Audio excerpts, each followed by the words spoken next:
Good evening to all. आज हमारी chapter third class 11। आप चैप्टर नंबर थर्ड की कौन सी है? क्लास 11। साझेदारी नए साझेदार का फर्म में प्रवेश। इसमें हम एक स्टेप और आगे बढ़ेंगे। जैसे कि हमने लास्ट क्लास में देखा हुआ था कि हमने पुनर्मूल्यांकन खाता बनाए, साझेदारों की पूंजी खाते बनाए और साथ में हमने चिट्ठा भी तैयार किया। अब क्या होगा क्वेश्चन में थोड़ा सा कि हो सकता है कि हमारे पास सवाल में चिट्ठा बना ना दिया हो पुरानी फर्म का। जैसे अभी ये हमारे पास सवाल दिख रहा है 37 37वां क्वेश्चन, इसमें क्या हुआ है, चिट्ठा बना हुआ है। इसके आगे के सवालों में ऐसा हो सकता है कि चिट्ठा आपके पास ना बना दिया हो, मतलब हमें चिट्ठा बनाना पड़े। पुरानी फर्म का पहले हमें चिट्ठा बनाना पड़ सकता है। तो पहले हम इस सवाल को कंप्लीट कर लेते हैं, फिर इसके बाद हम आगे के क्वेश्चन देखेंगे। क्वेश्चन नंबर कौन सा? 37वां। तो देखेंगे एक बार क्वेश्चन। सुनीता और अलका एक फर्म में साझेदार हैं जो कि उनका चिट्ठा 31 मार्च 2018 को निम्न प्रकार था। दायित्व में देखेंगे क्या क्या दिया आपके पास। लेनदार देबिल पूंजी खाते दोनों की सुनीता और अलका। संपत्तियों में भवन मशीन फर्नीचर स्टॉक देनदार माइनस आयोजन विनियोग और रोकड़। जब हम सवाल पढ़ते हैं तब आपको अपनी बुक्स में भी सवाल मैच करना है, ये चीज ध्यान रखना है। उन्होंने 1 अप्रैल 2018 को पूनम को निम्न शर्तों पर साझेदारी में प्रवेश दिया। पूनम को लाभ का 2/7 भाग प्राप्त होगा। वह पूंजी के 12,000 रुपया, ख्याति के 9,600 रुपये लाएगी। दोनों राशियां फर्म में रहेंगी। भवन का मूल्य 30,000 रुपया, मशीन का मूल्य 8,000 रुपया तथा स्टॉक का मूल्य 22,500 रुपया रखा जाएगा। चिट्ठे के दिन विनियोग का बाजार मूल्य 6,400 रुपये था। ये विनियोग सुनीता ने लिए। डूबत ऋण आयोजन 2,000 रुपए से कम कर दिया जाएगा। निम्नलिखित खाते तैयार कीजिए। पुनर्मूल्यांकन खाता, पूंजी खाता और नई फर्म का चिट्ठा। तो आपको ये बता दें कि ये वाले सवाल जिसमें पुनर्मूल्यांकन खाता बनाना है, पुनर्मूल्यांकन खाता और पूंजी खाते, ये दोनों महत्वपूर्ण चीजें हैं। आपको 100% इस चैप्टर में से पुनर्मूल्यांकन वाले सवाल आते हैं। या तो आपसे प्रविष्टि पूछेंगे या फिर पुनर्मूल्यांकन खाता बनाने के लिए आपसे कहा जाएगा। पूरा सवाल कंप्लीट करना, जैसे पुनर्मूल्यांकन, पूंजी खाते बनाना और चिट्ठा बनाना, जो इसमें अपन करने वाले हैं। इतने बड़े सवाल नहीं आते हैं लेकिन हम सीखेंगे। ठीक है, हमें तैयारी अपनी पूरी रखना है क्योंकि आपका सवाल जो होता है ये बहुत लेंदी होते हैं, बड़े होते हैं और 4 से 5 नंबर से ज़्यादा का क्वेश्चन आपको आता नहीं। इसलिए पुनर्मूल्यांकन कंपलसरी है कि आपके लिए दे देते हैं, वो है ना, नॉर्मली आपको आता ही है। तो इसमें देखो हम क्या बनाएंगे। सबसे पहले पुनर्मूल्यांकन खाता।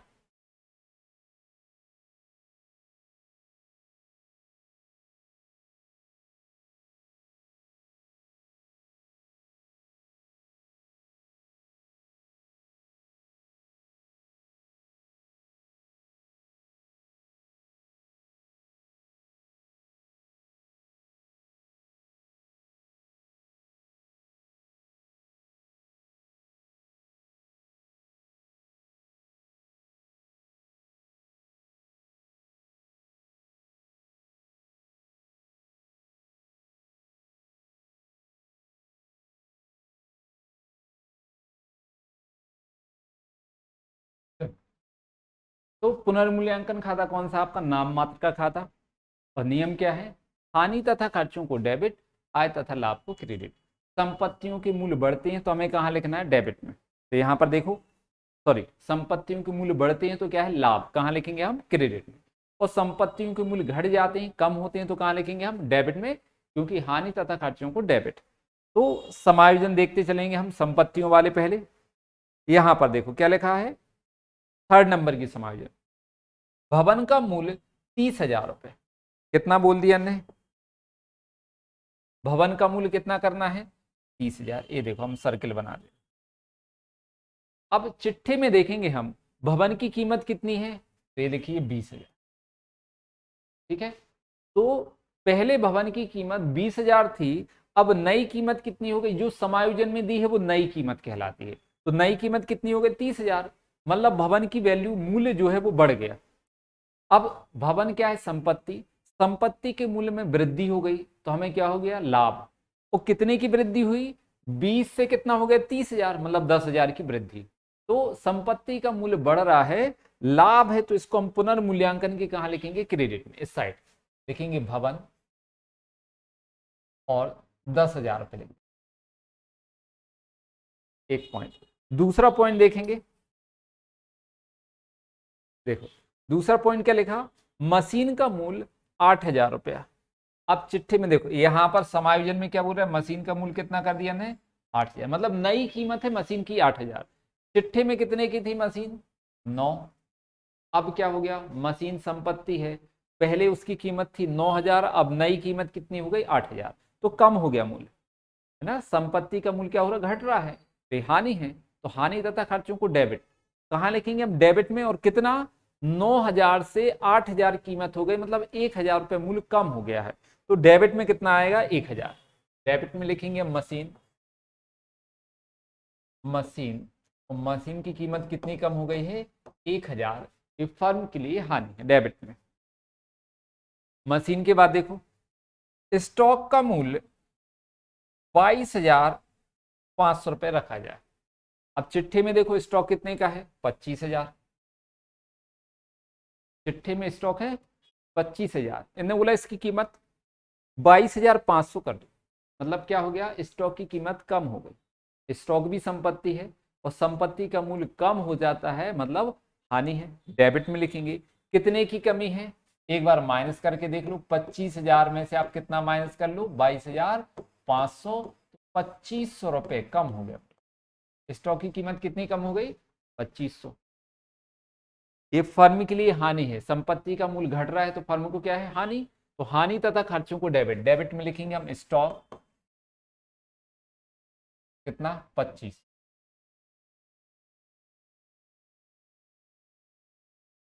अगला स्टॉक के बाद देखो, चिट्ठे के दिन विनियोग का बाजार मूल्य 6,400 रुपए था, ये लिखा है 6,400। अब यहां पर देखो विनियोग की कीमत कितनी है, 8,500, तो विनियोग भी संपत्ति है, विनियोग के मूल्य में कितने की कमी हो गई, 8,500 में से हम 6,400 घटा दें तो कितना आ जाएगा, 2,100। स्टॉक की कीमत में कमी, ये फर्म के लिए हानि, तो हानि तथा खर्चों को डेबिट, हम डेबिट में लिखेंगे यहां पर विनियोग, विनियोग के मूल्य में कमी कितने की हो गई, 2,100 रुपए, डेबिट में लिख देंगे विनियोग। अगला पॉइंट देखो, ने बोला ये विनियोग सुनीता ने ले ली, मतलब जो 6,400 रुपए विनियोग का मूल्य है, उस विनियोग को सुनीता ने ले लिए हैं। अब सुनीता ने लिए हैं, तो जब हम पूंजी खाते तैयार करेंगे वहां पर इसका हिसाब किताब किया जाएगा, पुनर्मूल्यांकन में कुछ नहीं करना है। 2,100 का हमने हिसाब कर लिया, क्योंकि विनियोग की कीमत कम हुई है, तो हमने पुनर्मूल्यांकन के डेबिट में लिख दिया, बाकी का काम पूंजी खाते में होगा। अगला डूबत ऋण आयोजन 2,000 रुपए से क्या करना है, कम करना है। डूबत ऋण आयोजन क्या होता है, फर्म के लिए जो है वो हानि होती है। अब हानियों में कमी, तो फर्म को क्या हो जाता है, लाभ। पहले ने अनुमान लगाया था कि डूबत ऋण कितना डूबने वाला है, पैसा 8,000, पहले के कितने के आयोजन कर लिया था हमने, 8,000 के, 8,000 रुपए हमारे डूबने वाले हैं, तो उन्होंने आयोजन बना के रख लिया। लेकिन अब क्या बोल रहे हैं कि 8,000 नहीं डूबेंगे, 2,000 कम, मतलब 6,000 डूबने वाले, तो आपके 2,000 रुपए जो हैं वो डूबने से बच गए। तो हानियों में कमी क्या होता है, लाभ। ठीक, तो यदि लाभ है तो कहां लिखेंगे, पुनर्मूल्यांकन के क्रेडिट में, यहां हम लिखेंगे डूबत ऋण आयोजन।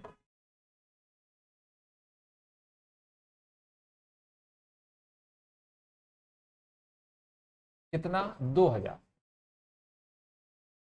डूबत ऋण आयोजन कम हो गया 2,000। देखो अब हम क्रेडिट का टोटल करेंगे, पहले हम समायोजन एक बार और चेक कर लेते हैं, कुछ है तो नहीं। यहां पर देखो कोई भी समायोजन नहीं, मतलब हमारे क्लियर हो गया। अब हम क्या करेंगे, यहां पर टोटल करेंगे, पहले क्रेडिट का कितना दिया हुआ है, 12,000, तो हम इस 12,000 में से डेबिट का माइनस कर, डेबिट में कितना दिया हुआ है देखो, 5,600, 5,600 तो माइनस कर दो आप, तो कितना बचेगा आपका, 6,400 का लाभ। ये क्या हो गया आपका पुनर्मूल्यांकन का लाभ। इस लाभ को, पुनर्मूल्यांकन के लाभ या हानि को हम पुराने साझेदारों में पुराने अनुपात में बांटते हैं। तो यहाँ पर हम बांट देंगे, विभाजन कर देंगे 6400 को किस अनुपात में, पुराने साझेदारों को पुराने अनुपात, मतलब सुनीता और अलका को 3:2 में बांटेंगे। यहाँ पर 3:2 बटे कितना आएगा 5, 5 से काट देंगे यहाँ पर, 5 एकम 5, 5 दूनी 10, 5 अट्ठे 40, 3 का गुणा कर दो 0, 8 3 24, 3 दूनी 6 2 8, 3 2 का गुणा कर दो तो कितना आ जाएगा 0, 16, 4 और 1 5, ये आ गया आपका कितना है 3840, 2560। डेबिट में लिखेंगे हम यहाँ पर लाभ, एस कर देंगे। कौन कौन साझेदार है, सुनीता और अलका, यहाँ लिखेंगे सुनीता, यहाँ लिखेंगे अलका। सुनीता का है 3840, अलका का है 2560, टोटल लिख देंगे हम 6400 और यहाँ पर आ जाएगा आपका 12,000 रुपये। ये आपका पुनर्मूल्यांकन कंप्लीट हुआ। अब हमें क्या बनाना है, पूंजी खाते साझेदारों के, हम पूंजी खाते तैयार करेंगे। ये क्या हो गया आपका पुनर्मूल्यांकन, पूंजी खाते तैयार करना है। तो यहाँ पर लेंगे हम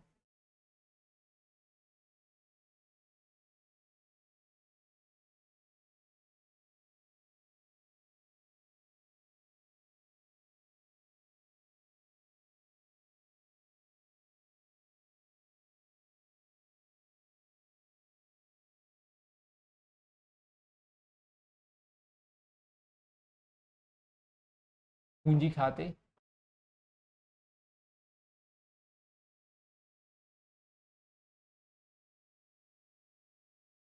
विवरण अलका, नीता और थर्ड क्या है, नया साझेदार का नाम पूनम। विवरण नीता, अलका,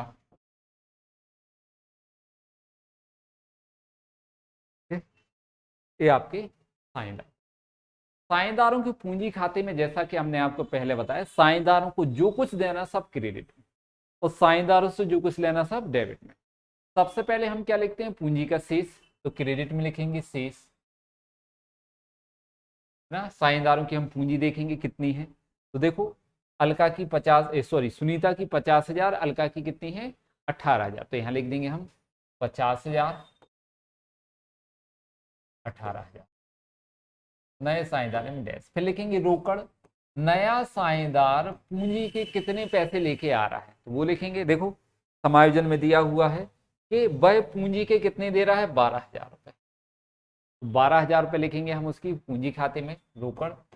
नया साझेदार पूंजी के कितने लाया, फिर क्या लिखेंगे, ख्याति के लिए प्रीमियम,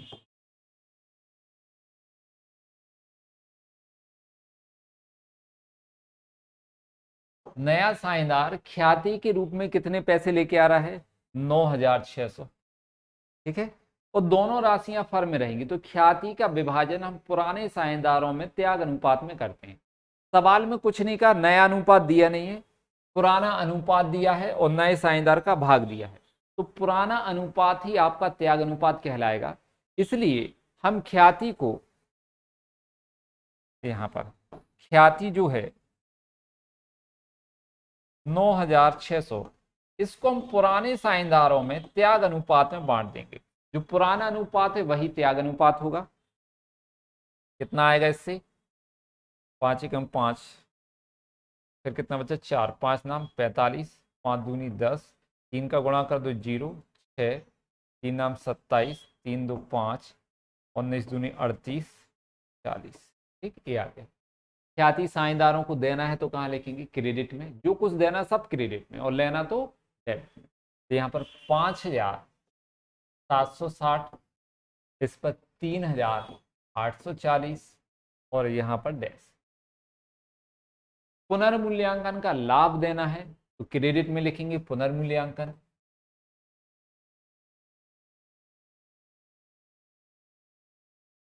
देखो लाभ कितना है, 38, 40 और 25, 60। 38, 40, 25, 60 कितना है, 3840 और 2560। ये क्या आ गया आपका लाभ। अब सवाल में देखेंगे और कुछ तो नहीं है, संचय वगैरह नहीं, एक समायोजन है। समायोजन नंबर 4 क्या लिखा है, चिट्ठे के दिन विनियोग का बाजार मूल्य 6400 था, ये विनियोग सुनीता ने ले लिए। सुनीता ने संपत्ति ले ली विनियोग, तो सुनीता से हमें संपत्ति का पैसा लेना है, तो हम कहां लिखेंगे, पूंजी खाते के डेबिट में। लेना है तो कहां लिखना है, डेबिट में। तो हम डेबिट में लिखेंगे विनियोग, और सुनीता के कॉलम में लिख देंगे 6400 रुपए हमें लेना है। किस चीज के लेना है, विनियोग के। पुनर्मूल्यांकन का लाभ भी हो गया, ख्याति भी हो गई, रोकड़ सब कुछ हो गया। चिट्ठे में कोई संचय या लाभ तो नहीं है, नहीं कुछ नहीं। अब हमें टोटल करना है बस, यहां पर हम शेष निकालें। इनका टोटल करेंगे तो कितना आएगा, 0। यहां पर कितना आएगा, 10 और 15, 16 और 8, 9, 5 का टोटल 0, 10, 14, 14 एक और एक 2, यहाँ पर 12। डेबिट का माइनस कर देंगे तो पहले के डेबिट में तो देखो पुनर्मूल्यांकन,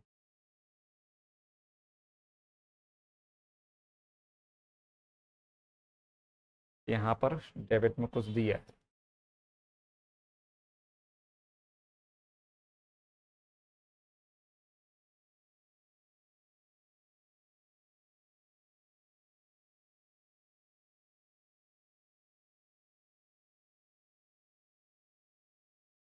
ये कौन है, सुनीता। यहाँ पर देखो नाम गलत लिख गए हैं, यहाँ पर फर्स्ट नेम क्या है, सुनीता।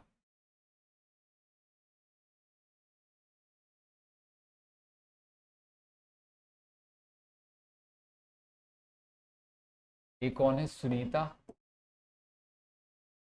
और ये अलका। तो सुनीता से हमें विनियोग के 6400 रुपये लेना है, अलका से नहीं लेना है। किससे लेना है, सुनीता से। पहले सुनीता दिया था फिर अलका, हमने यहाँ पे पहले अलका लिख दिया था फिर सुनीता। तो आप ये ध्यान रखेंगे ना, क्रम से ही नाम लिखना है, आगे पीछे नहीं। तो अब हम क्या करेंगे, 6400 माइनस कर देंगे, कितना आ जाएगा, 0, 0, 2, 3, 5। मतलब इसका शेष जो है हम लिखेंगे, शेष नीचे ले गए। सुनीता की पूंजी का शेष बचा 53,200। टोटल आ जाएगा 59,600। टोटल कितना आएगा, 59,600। फिर इसका कितना है, 24,400, घटाना कुछ भी नहीं है तो 24,400 शेष। यहाँ का भी टोटल 24,400। ऐसे ही पूनम का क्रेडिट का टोटल कितना है, 12,000। डेबिट में कुछ नहीं करना है तो पूरा शेष 12,000 रुपये आ जाएगा। इसका भी कितना आएगा, 12,000। एक बार हम चेक कर लेते हैं। देखो इसका कितना आ गया, 53,200, इसका 24,400, इसका 12,000। अब हम चिट्ठा तैयार करेंगे यहाँ पर।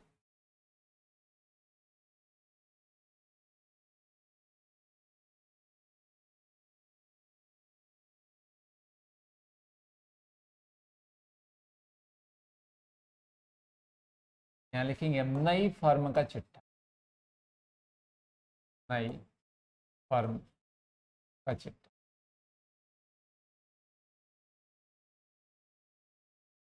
दायित्व राशि, संपत्ति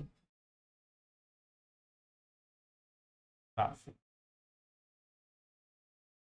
ठीक है, ये क्या है आपका, नई फर्म का चिट्ठा। तो सबसे पहले दायित्व में हम लिखेंगे पूंजी। कौन कौन है साझेदार, सुनीता, अलका, पूनम। सुनीता की पूंजी 53,200 है, अलका की 24,400 और पूनम की कितनी है 12,000। ठीक है, इनका टोटल कर देंगे। ये कहाँ से आई पूंजी? पूंजी खाते से लिखा 53,200, 24,400 और 12,000। तो यहाँ पर हम इनका टोटल करेंगे तो कितना आ जाएगा? 0 0 6 7 2 9 और यहाँ पर 8 5 3 89,600। और देखो चिट्ठी में क्या क्या दिए हैं, तो यहाँ पर देखो लेनदार 30,000 और दे बिल 6,820। तो हम लिख देंगे यहाँ दायित्व पक्ष में लेनदार 30,000, दे बिल 6,800, लेनदार हो गया और दे बिल हो गया। अब आ जाओ आप कहाँ पर? संपत्तियों में। संपत्तियों में देखेंगे सबसे पहले क्या है? भवन। अब संपत्ति और दायित्व में एक चीज ध्यान रखना है, यदि किसी संपत्ति का मूल्य बड़ा है तो हम उसमें जोड़ के लिखेंगे और घट गया है तो हम घटा के लिखेंगे। तो भवन का मूल्य देखो बढ़ गया था, है ना? कितना हो गया? 30,000। तो हम लिखेंगे यहाँ पर भवन, संपत्ति में भवन 20,000 पुराना मूल्य है, प्लस कर देंगे 10,000 तो कितना आ जाएगा? 30,000। भवन के बाद देखो क्या दिया आपके पास? मशीन कितने की? 9,000। इसमें कितना मूल्य कम हो गया था? 1,000 मशीन का। ठीक, तो यहां पर हम लिखेंगे मशीन 9,000 माइनस 1 कितना आ जाएगा? मशीन के बाद देखो फर्नीचर, फर्नीचर कितना? 1,800। इसमें कुछ नहीं हुआ, जैसा है वैसे ही लिख देंगे हम 1,800 फर्नीचर, कोई चेंज नहीं हुआ।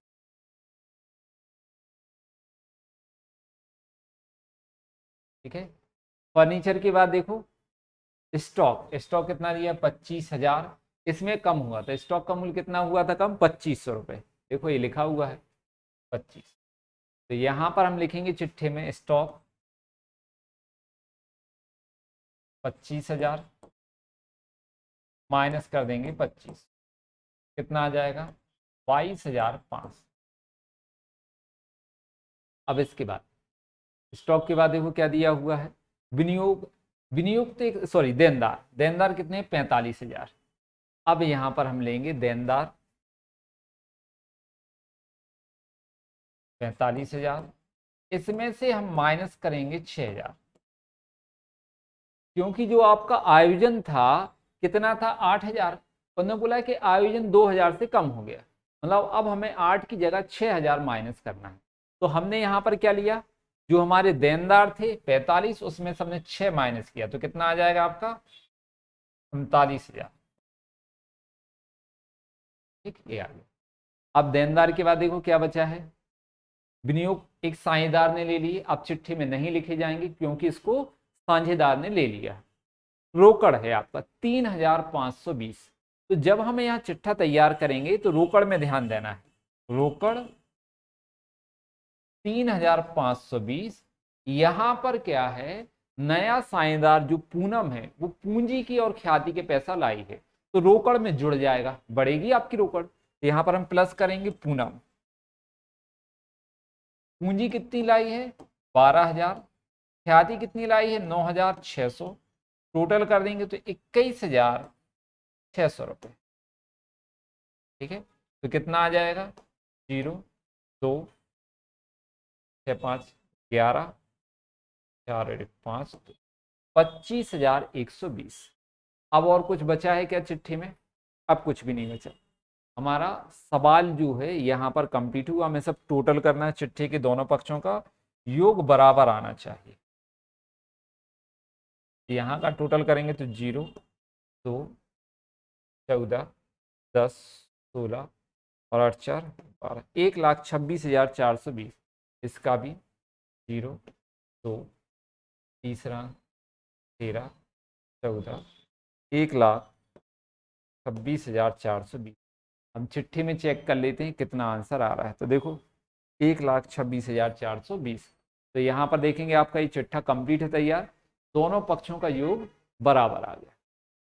महत्वपूर्ण बात आपको क्या रखना है कि जिन संपत्तियों की मूल्य घट गए हैं उनको घटा के लिखना है, जिनके मूल्य बढ़ गए उनको बढ़ा के लिखना है। ऐसे ही दायित्व में भी, यदि दायित्वों के मूल्य किसी के घट गए हैं तो उसको घटा के लिख दो, बढ़ गए हैं तो बढ़ाकर। रोकड़ पे महत्वपूर्ण आपको ध्यान देना है कि रोकड़ में नया साझेदार द्वारा यदि पूंजी की राशि और ख्याति की नगद लाई जाती, पूंजी की तो नगद लाएगा लेकिन ख्याति पे विशेष रूप से यदि नगद लाई जाती तभी जोड़ेंगे, नहीं तो हम ख्याति को रोकड़ में नहीं जोड़ेंगे। ठीक है, तो ये आपका सवाल कंप्लीट हुआ। अगला देखते हैं हम क्वेश्चन नंबर 38वां। तो 38वें क्वेश्चन में जो अभी हम बात कर रहे थे कि पिछले सवालों में क्या हुआ, आपका चिट्ठा बना हुआ दिया रहता था। इस सवाल में हमें चिट्ठा बनाना पड़ेगा पुरानी फर्म का। हमें कैसे पता पड़ेगा कि चिट्ठा बनाना है, क्योंकि सवाल में देखो सूचनाएं चिट्ठे के रूप में नहीं दी, चिट्ठा नहीं दिया है, यहाँ पर आपको सूचनाएं दे दी गई कितनी संपत्ति थे, इतने दायित्व थे। तो आपको पहले एक चिट्ठा बनाना पड़ेगा, उसके बाद हम आगे कर पाएंगे। तो यहां हम क्या तैयार करेंगे, पहले फर्म का पुराना चिट्ठा। तो क्वेश्चन देख लो क्या दिया हुआ है। रमेश, मुकेश और महेश समान साझेदार हैं। उनकी पूंजी क्रमशः 2000, 2250 तथा 25 रुपए है। उन्होंने श्याम को इस शर्त पर साझेदार बनाया कि वह 1800 रुपए ख्याति के 1/4 अंश के लिए तथा मतलब 1/4 भाग के लिए लाएगा। 2000 रुपए अपनी पूंजी के लिए देगा। ये दोनों राशियां फर्म में रहेंगी। पुराने फर्म के दायित्व 3500 थे तथा 1500 रुपए रोकड़ के अतिरिक्त संपत्ति में मोटर 1500, फर्नीचर 500, रहती 2800, देनदार 3900 के थे। मोटर तथा फर्नीचर का मूल्यांकन पुनर्मूल्यांकन 1300 तथा 430 रुपए किया गया। साझेदारों की पूंजी खाते नई फर्म का चिट्ठा और फर्म का पुनर्मूल्यांकन खाता बनाई। तो देखो यहाँ पर हमें नई फर्म का चिट्ठा तो बनाना है, साथ में पुरानी फर्म का भी चिट्ठा बनाना पड़ेगा। ठीक है, तो हम पहले पुरानी फर्म का चिट्ठा बना लेते हैं, यहीं पर बना लेते हैं जिससे बनाने में आसानी हो।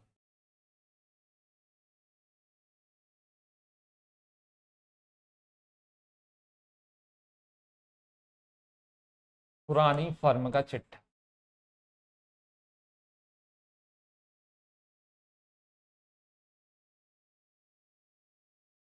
यहां लिखेंगे हम दायित्व राशि, यहां संपत्ति,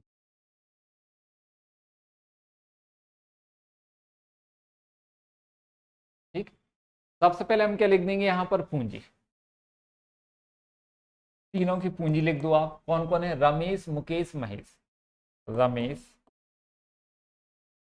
मुकेश, महेश। पूंजी देखो सवाल में कितनी, 2000, 2250 और 25,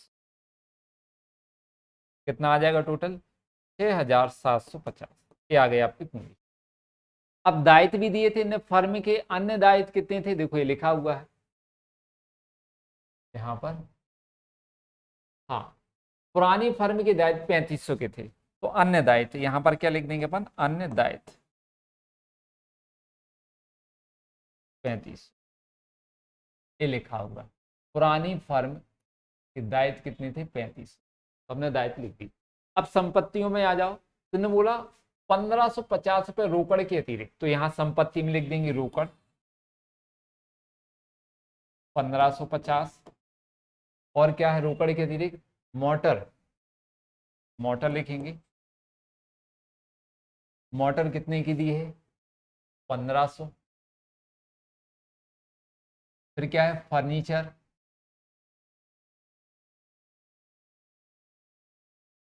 फर्नीचर कितना दिया है, 500। जो संपत्तियां दी हैं सवाल में, अभी हम सिर्फ वही लिख रहे हैं, कुछ नहीं कर रहे, सिर्फ सवाल में जो दिया है उसी को कर रहे हैं। तो फर्नीचर हो गया। फर्नीचर के बाद देखो क्या है, ये फर्नीचर है, फिर रहतिया 2800, तो रहतिया लिख देंगे, रहतिया 2800। रहतिया के बाद देनदार 3900, 3900।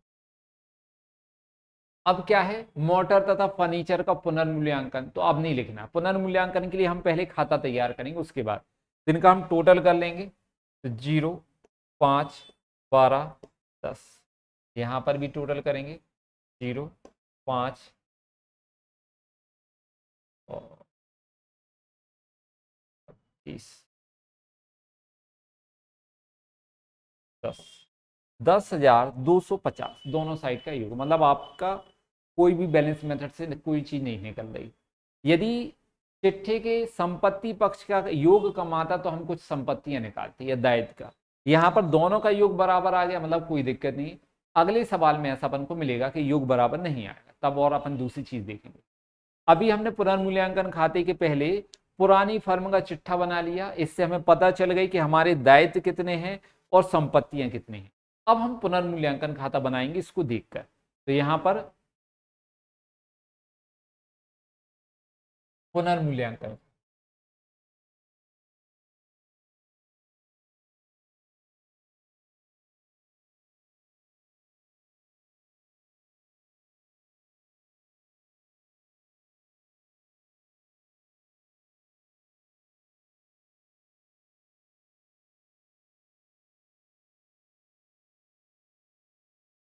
दायित्व राशि संपत्ति।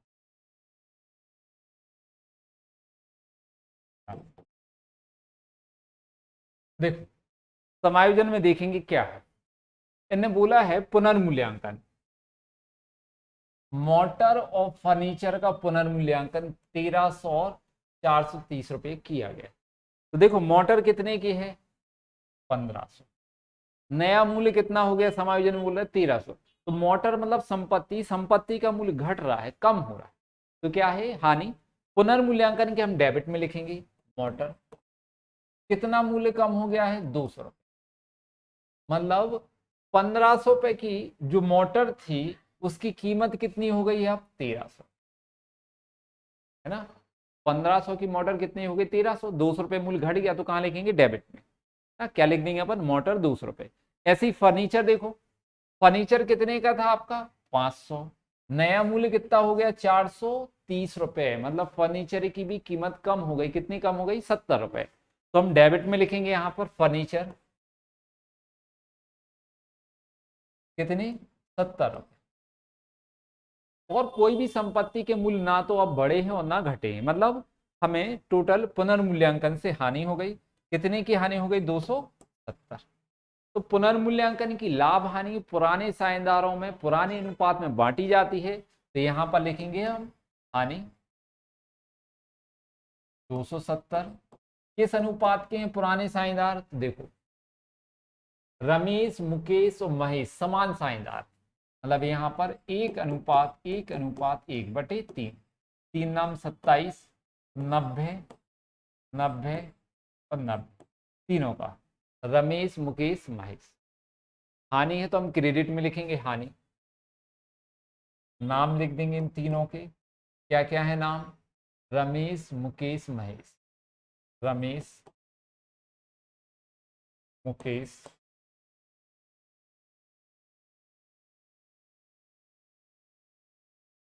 नब्बे, 90, 90, टोटल 270। यहाँ भी कितना आ जाएगा 200। ये हो गया आपका पुनर्मूल्यांकन खाता। अब हमें क्या तैयार करना है पूंजी खाते, तो यहाँ पर हम पूंजी खाता लेंगे। 4 साझेदार हो गए, एक और आ गया है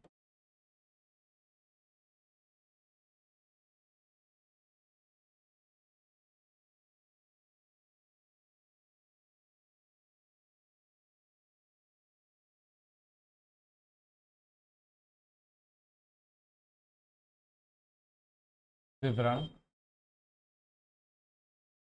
रमेश मुकेश महेश। और चौथा कौन है, चौथा नया श्याम, चौथा साझेदार कौन है श्याम। ठीक है, कितने साझेदार हो गए आपके 4। विवरण का कॉलम रमेश मुकेश महेश और श्याम। पूंजी खाते।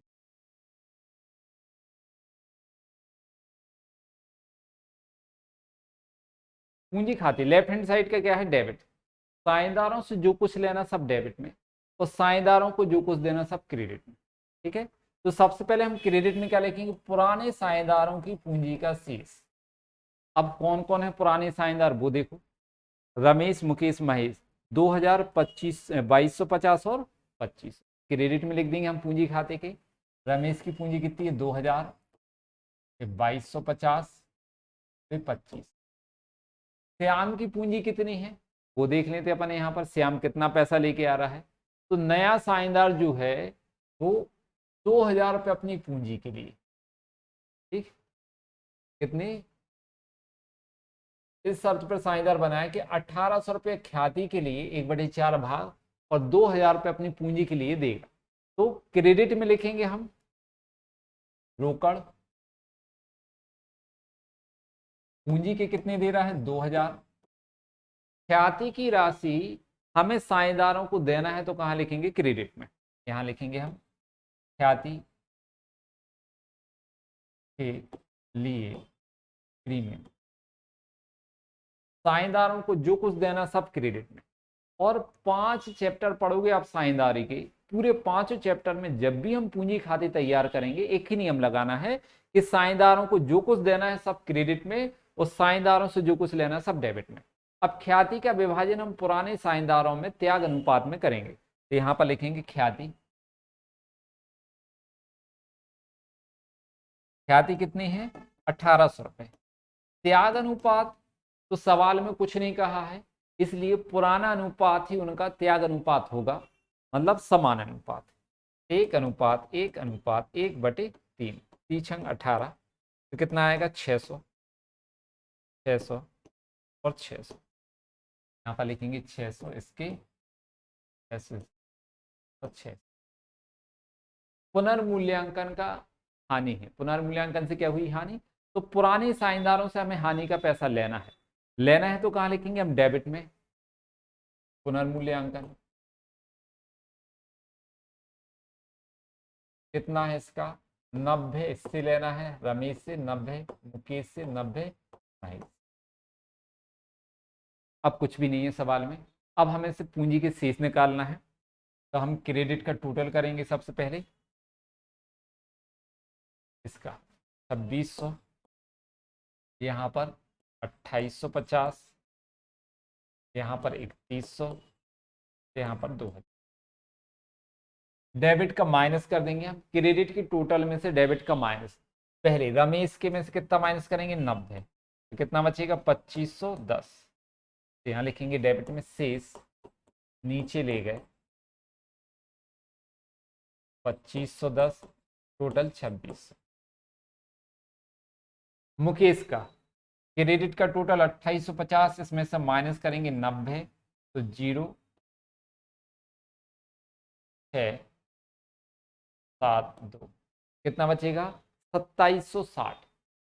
ठीक है, तो हम डेबिट में लिखेंगे शेष, नीचे ले गए 2760, 0,15,8,2,2850 टोटल। तीसरा देखेंगे अपन, मुकेश का, महेश का, इसमें से भी कितना माइनस करना, 90, तो कितना बचेगा, 3000। तो यहाँ लिख देंगे शेष 3000, टोटल 3100। और श्याम का कुछ भी नहीं है तो डेबिट में सिर्फ 2000 रुपये शेष लिख देंगे, टोटल भी 2000। ये आ गया, क्रेडिट के टोटल में से डेबिट का हमने क्या कर दिया, माइनस, तो क्या आ गया हमारा शेष, नीचे ले गए। अब हम क्या तैयार करेंगे, चिट्ठा। तो यहाँ पर नई फर्म का हम चिट्ठा तैयार,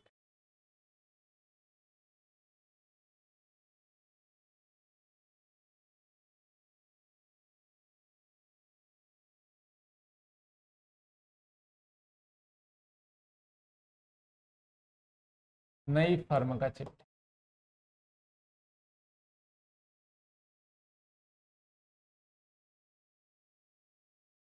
दायित्व, राशि, संपत्ति, राशि, सबसे पहले हम दायित्व पक्ष में लिखेंगे पूंजी, तीनों की पूंजी लिखेंगे। कौन कौन है? रमेश, मुकेश, महेश और श्याम। इनकी पूंजी खाते का शेष देखेंगे तो देखो कितना है। रमेश की 2510, तो हम कितना लिख देंगे? 2510, है ना। मुकेश की 2760, तो यहाँ लिख देंगे 2760। महेश की 3010, ये लिखिए, यहाँ लिख देंगे 3010। और श्याम की कितनी है? 2000। श्याम की कितनी दी है? पूंजी खाते का शेष लिख दिया। इनका टोटल कर देंगे हम, तो 0, 8, 12, कितना आएगा? 5, 5, 10, 10,280। अब देखो उनका हम पुराना चिट्ठा देखते हैं पहले तो, है ना, ये वाला पुरानी फर्म का चिट्ठा। तो दायित्व क्या है? अन्य दायित्व कितने हैं? 3500। पूंजी तो हमने नई वाली लिख दी पूंजी खाते की, अब हम दायित्व लिख देंगे तो 3500 दायित्व। देखो यहां पर अन्य दायित्व 3500। संपत्तियों में दूसरी संपत्ति देखो रोकड़, पहले रोकड़ ही लिख लेते हैं, इसका हिसाब करेंगे 1550, यहाँ लिखेंगे रोकड़ 1550। इसमें प्लस करेंगे श्याम। श्याम नया साझेदार 2000 रुपए पूंजी के लाया, 1800 रुपए ख्याति के। समझ रहे? रोकड़ में नए साझेदार द्वारा लाई गई राशि जोड़ देंगे, पूंजी के 2000 और ख्याति के 1800 रुपए। टोटल कितना जोड़ेंगे अपन? 3800। तो यहां पर आ जाएगा कितना? 5350, 5350। अब और देखेंगे संपत्ति कौन कौन सी हमारे पास। तो इसका जो चिट्ठा है, मोटर कितना है? 1500, लेकिन इसकी कीमत कम हो गई थी। कितनी कम हो गई थी? 200। तो यहां पर लिखेंगे हम मोटर 1500 माइनस करेंगे 200, 1300 रुपये। मोटर के बाद देखो फर्नीचर 500, तो यहां लिखेंगे फर्नीचर 500। इसकी भी कीमत कम हो गई थी 70 रुपए, तो कितना आ जाएगा? 430, है ना। फर्नीचर की कीमत कितनी कम हो गई? 70 रुपए, तो 430 हम इसको लिख देंगे। अगला फर्नीचर के बाद देखो क्या है? रहतिया 2800, रहतिया में कुछ नहीं हुआ, पूरा लिख देंगे हम 2800 रुपए। रहतिया 2800 रुपए, पूरा लिख दिया। रहतिये के बाद देखो कौन सी चीज है हमारे पास? देनदार 3900, इसमें भी कुछ नहीं हुआ, पूरा लिखेंगे हम। देनदार 3900, बस। अब हम चिट्ठी का योग लगा देंगे, दोनों साइड का बराबर आना चाहिए। तो 0, 8, 7, 3, 1, 13780। यहाँ पर 0, 5, 3, 8, 10, 18 और 27, 7, 8, 10, 13780। ये आ गया आपके चिट्ठी की दोनों पक्षों का बराबर। तो एक क्वेश्चन भी आपका कंप्लीट हुआ। अब हम अगला क्वेश्चन देखते हैं। क्वेश्चन नंबर कौन सा आपका? 39। क्वेश्चन नंबर 39 देखेंगे, इसमें भी हमें चिट्ठा बनाना है। देखो सूचना चिट्ठे के रूप में नहीं दी, लेकिन एक बार हम पहले क्वेश्चन पढ़ लें। पंकज और कमल एक फर्म में 3-2 के अनुपात में साझेदार हैं। वे 1/6 लाभांश के लिए मनोज को साझेदार बनाते हैं, जो कि अपना समस्त भाग या लाभ पंकज से खरीदता है। मनोज ख्याति की राशि लाने में असमर्थ है, केवल 8000 रुपये पूंजी के रूप में लाता है। ख्याति का मूल्य 10,000 रुपये आका गया। पंकज की पूंजी 10,000 रुपये और कमल की पूंजी 6,000 रुपये है। फर्म के समस्त ऋणदाता 8,500 रुपये के हैं। रोकड़ के अतिरिक्त फर्म के पास स्टॉक 9,500, फर्नीचर 2,500, देनदार 5,000 के तथा भवन 7,000 का था। भवन का मूल्य 8,000 अनुमानित किया गया। स्कंद और फर्नीचर के मूल्य में 10% की कमी की गई और तथा देनदारों पर 5% संदिग्ध ऋण के लिए कोष बनाया गया। आवश्यक खाते बनाए। देखो अब इसमें लिखा नहीं है कि हमें कौन से खाते तैयार करना है। अब आपको खुद पता होना चाहिए कि कौन कौन से खाते यहाँ पर बनाए जाएंगे। तो सबसे पहले हम फर्म का पुराना चिट्ठा बनाएंगे, क्योंकि यहाँ पर चिट्ठा नहीं दिया है बना हुआ, तो पहले वो बनाना होगा, तो हम यही बना लेते हैं।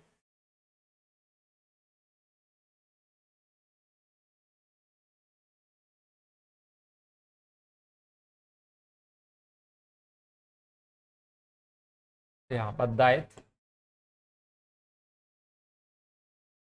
राशि संपत्ति राशि पुरानी फर्म का चिट्ठा।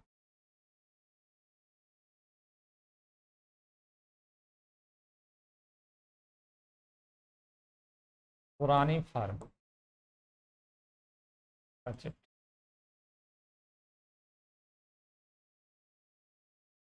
ठीक है, ये क्या है आपका पुरानी फर्म का चिट्ठा। सबसे पहले हम क्या करेंगे, यहां पर दायित्व पक्ष में लिख देंगे पूंजी।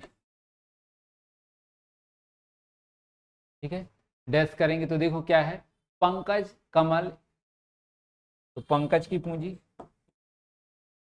और कमल की पूंजी। पंकज की पूंजी कितनी है, देखो यहां पर देखेंगे अपन, तो यहां लिखा पंकज की पूंजी कितनी, 10,000। कमल की पूंजी, कमल की पूंजी कितनी है, 6,000। टोटल कितनी हो गई, पूंजी लिख दी अपन ने पंकज और कमल की। फर्म के समस्त ऋणदाता मतलब दायित्व जो है वो कितना है, 8,500 के थे। तो यहां पर लिखेंगे दायित्व पक्ष में ऋणदाता कितना है, 8,500। संपत्तियों में देखो लिखा है रोकड़ के अतिरिक्त फर्म के पास स्टॉक, मतलब रोकड़ छोड़ के बाकी की संपत्तियां बता दी, रोकड़ नहीं बताई कितनी है। तो हम रोकड़ को बैलेंस मेथड से निकालेंगे, यहां लिख दो आप रोकड़, बाकी की रोकड़ छोड़ दो, बाकी की संपत्तियों का अपन निकाल लेते हैं। तो देखो स्टॉक कितना था, 9,500। स्टॉक 9,500। रोकड़ अभी अपन थोड़ी देर बाद निकालेंगे बैलेंस मेथड से। तो स्टॉक लिख दिया अपन ने कितना, 9,500। फर्नीचर कितना है, 2,500, तो फर्नीचर लिखेंगे 2,500। देनदार,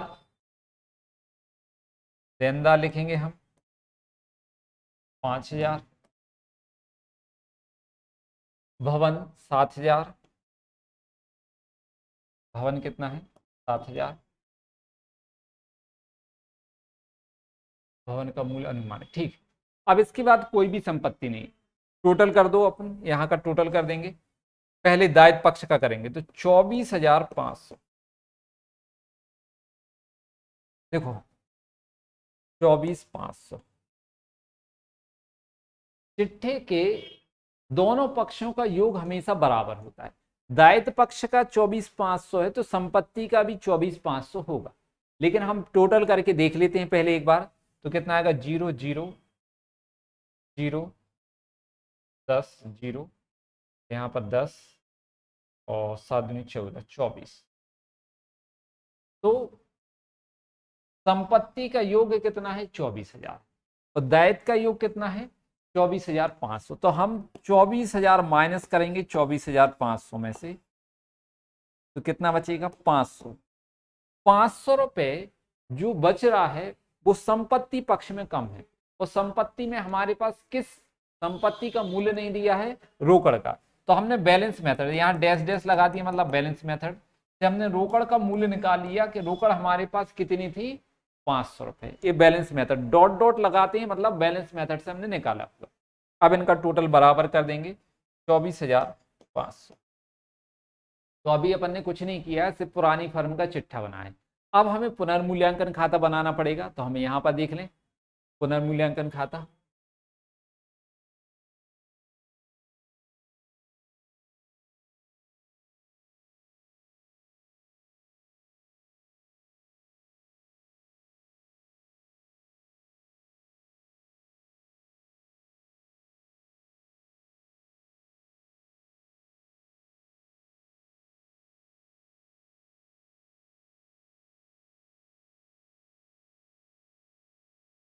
सॉरी,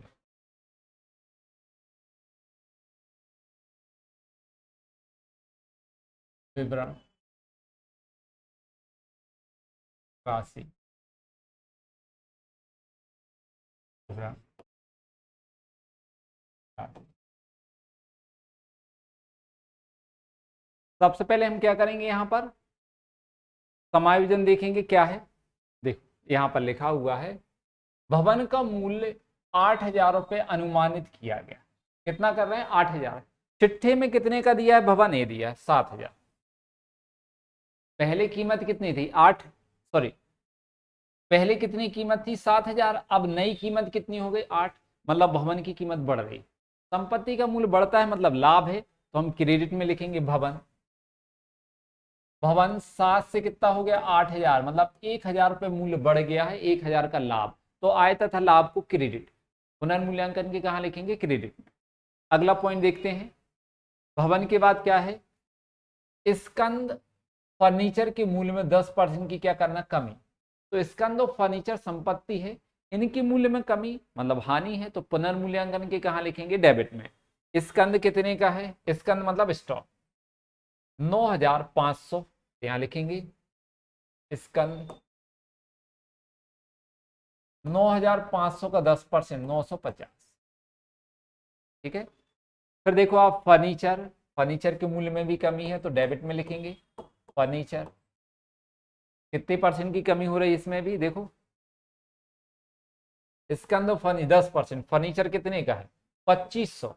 तो 2,500 का 10%, 2,500 का दिया है, 2,500 का 10% कितना आएगा, 250। हमने आपके लिए निकालना बताया था शॉर्ट तरीका, कि किसी भी संख्या के पीछे से एक अंक के बाद दशमलव रख दो तो वो 10% कहलाता है।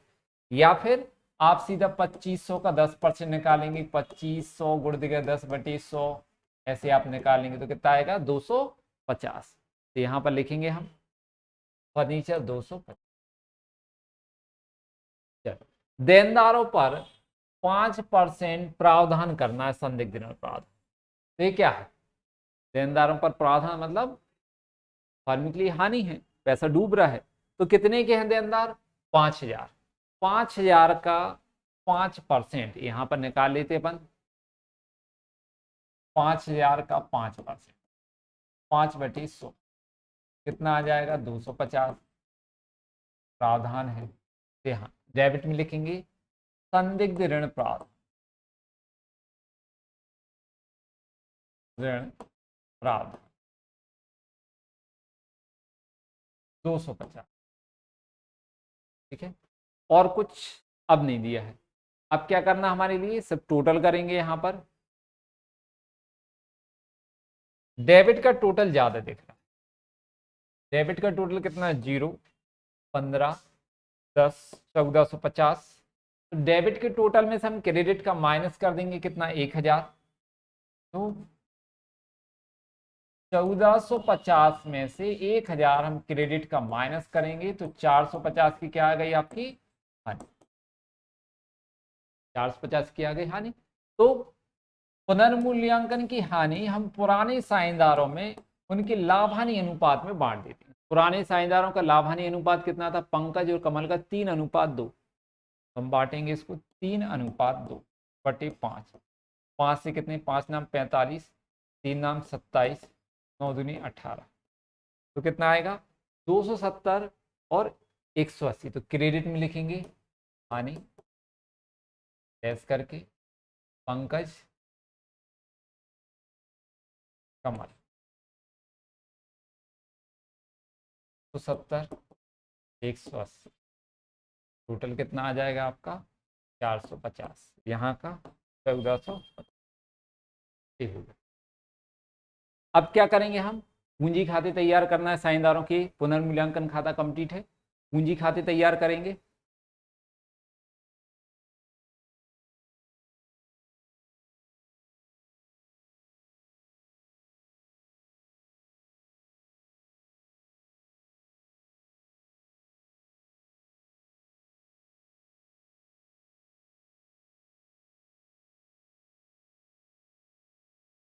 पंकज, कमल, मनोज।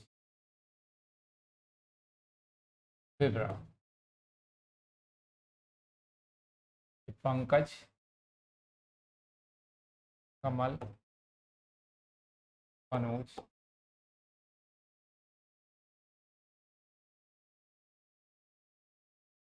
पूंजी खाते।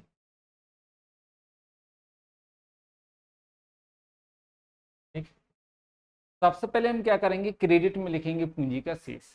यहाँ पुराने साझेदारों की हम पूंजी लिख देंगे, साझेदारों को जो कुछ देना सब क्रेडिट में और लेना तो डेबिट में। तो यहाँ पर देखेंगे हम पूंजी का शेष कितना है, 10,000 और 16,000। 10 और 6। फिर लिखेंगे रोकड़, नया साझेदार मनोज पूंजी के कितने पैसे दे रहा है। तो देखो यहाँ पर लिखा होगा पंकज, मनोज, मनोज ख्याति की राशि लाने में असमर्थ है, वह केवल 8,000 रुपये पूंजी के देगा। ठीक है, तो हम कहाँ लिखेंगे, क्रेडिट में लिखेंगे रोकड़ 8,000 रुपये। एक और चीज लिखी हुई है सवाल में कि जो पंकज है, मनोज है, ने लिखा हुआ है मनोज को साझेदार बनाया जो समस्त भाग लाभ का पंकज से खरीदता।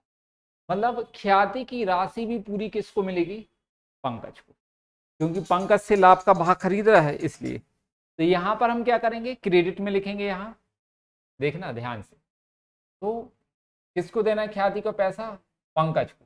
तो मनोज का पूंजी खाता,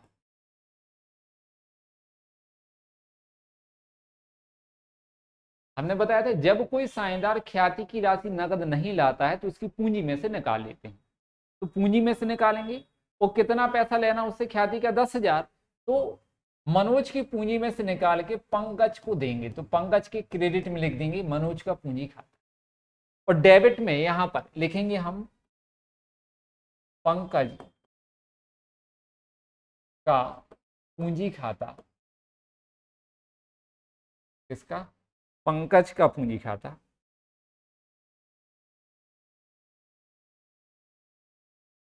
पंकज मनोज से कितना पैसा लेगा, ख्याति का 10,000।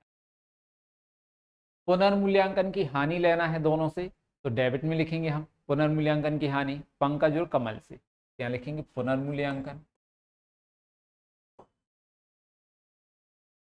कितनी कितनी हानि लेना है, 270 और 180, ये हानि के पैसे लेना है। बस टोटल करके हम शेष निकाल लेंगे। यहाँ पर इसका टोटल कितना है, 20,000 का टोटल 6,000। पहले इनका निकाल लेते हैं, नए पुराने साझेदार। तो 20,000 में से 270 माइनस कर,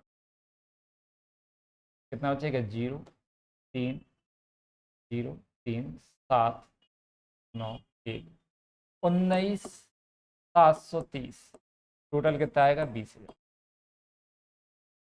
ठीक है, दूसरा 6,000 में से 180 माइनस कर दो, 0 2 8 5 5,820। टोटल कितना आ जाएगा, 6,000। अब मनोज का डेबिट का ज्यादा है, डेबिट का कितना है 10,000, क्रेडिट का कितना है 8। तो क्रेडिट में कम पड़ रहा है तो इसको हम यहां पर लिखेंगे, शेष नीचे ले गए। कौन सा शेष इसका, डेबिट, कितने 2,000। तो यहां पर लिखेंगे टोटल कितना 10,000। ये आपके पूंजी खाते भी तैयार। एक बार हम शेष चेक कर लेते हैं, तो देखो पूंजी का शेष पंकज का 19,730, 5,000 इसका डेबिट शेष आ रहा है 2,000। मनोज, मनोज का कितना है 2,000 डेबिट शेष। अब हम क्या बनाएंगे, चिट्ठा, नई फर्म का चिट्ठा।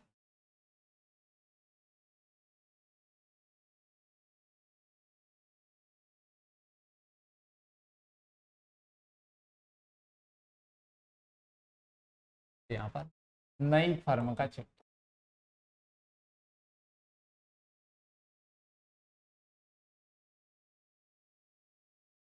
ठीक है, नई फर्म का चिट्ठा तैयार करते, यहाँ दायित्व में,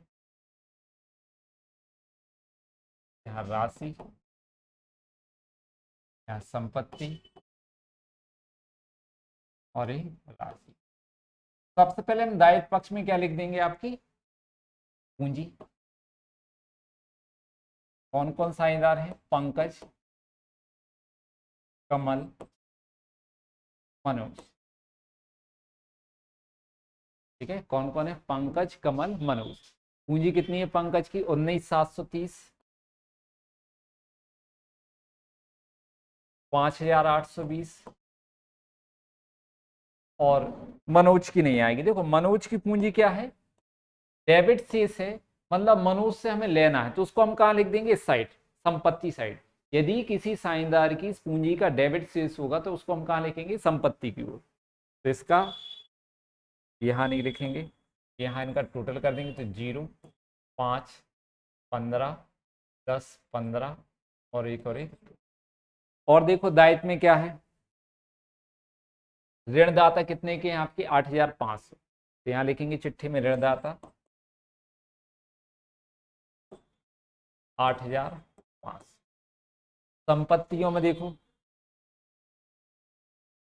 रोकड़ कितनी है? 500। तो यहाँ लिखेंगे रोकड़ 500 प्लस कर देंगे मनोज। नया साझेदार पूंजी के बस दे रहा है 8,000 रुपए, तो टोटल कितने हो गए? 8,000। ख्याति नहीं लाया, पूंजी के लाया कितने? 8,000, तो हमने रोकड़ में जोड़ दिया। अब इसके बाद देखो क्या अपने पास? स्टॉक 9,000, तो इसमें कमी हुई थी 950 की, स्टॉक लिखेंगे। स्टॉक 9,500 माइनस 950 की कमी हुई है, तो 0, 5, 14, 9, 5, 14, 8। फिर आगे फर्नीचर 2,500, इसमें भी कमी हुई थी 250 की फर्नीचर में, तो यहाँ लिख देंगे फर्नीचर 2,500। जिस संपत्ति का मूल्य कम हो गया उसको घटा के लिख देंगे, जिसका बढ़ गया उसको बढ़ा के लिख देंगे। ठीक। फर्नीचर के बाद देखो क्या है आपका? देनदार 5,000, इसमें भी कमी हुई थी। देनदार 5,000 माइनस कर देंगे 250, इसका मूल्य कम हो गया तो 4,750 बचे। ठीक है, देनदार भी कम हो गए आपके। देनदार के बाद भवन 7,000, इसका मूल्य बढ़ा था 1,000। ठीक है, यहाँ पर लिखेंगे हम भवन 7,000 प्लस 1,000, तो कितना आ जाएगा? 8,000। चलो, भवन के बाद देखो संपत्ति पूरी हो गई। लास्ट चीज बची है कि मनोज का पूंजी का डेबिट शेष था, तो हम संपत्ति की ओर लिखेंगे। मनोज का पूंजी खाता कहाँ लिखेंगे? संपत्ति की ओर, क्योंकि डेबिट शेष है। पूंजी का यदि डेबिट शेष होता है तो हम संपत्ति की ओर लिखते हैं, और क्रेडिट शेष होता है तो दायित्व की ओर। बस इनका टोटल कर देंगे दोनों का, 0, 5, 10, 14, 2 और 1, 3। यहाँ पर 0, 5, 10, 15, फिर कितना? 20, तो 34,050। तो ये आपका क्वेश्चन नंबर 39 भी कंप्लीट हुआ। देखो इस सवाल में उन्होंने बोला था आवश्यक खाते बनाइए, तो हमने क्या क्या आवश्यक खाते बनाए आपके? पुरानी फर्म का चिट्ठा, पुनर्मूल्यांकन खाता, साझेदारों की पूंजी खाते और नई फर्म का चिट्ठा, ये सभी चीज बनाए। ये बड़े सवाल कहलाते हैं। फाइनल पेपर में बोर्ड के एग्जाम में इतने बड़े सवाल नहीं आते, लेकिन फिर भी आपको सीखना सब है ना? आपको चीजें सीखना है। ऐसा नहीं कि बोर्ड की भी तैयारी अपन करते चल रहे हैं, साथ में हम आपको बताते चल रहे हैं कि क्या बोर्ड में आएगा क्या नहीं आएगा, लेकिन हम सीखेंगे सब कुछ। आप कर लेते हो तो बहुत अच्छा आपके लिए। Thank you. बाकी का हम आगे देखेंगे अगली क्लास में। Good night.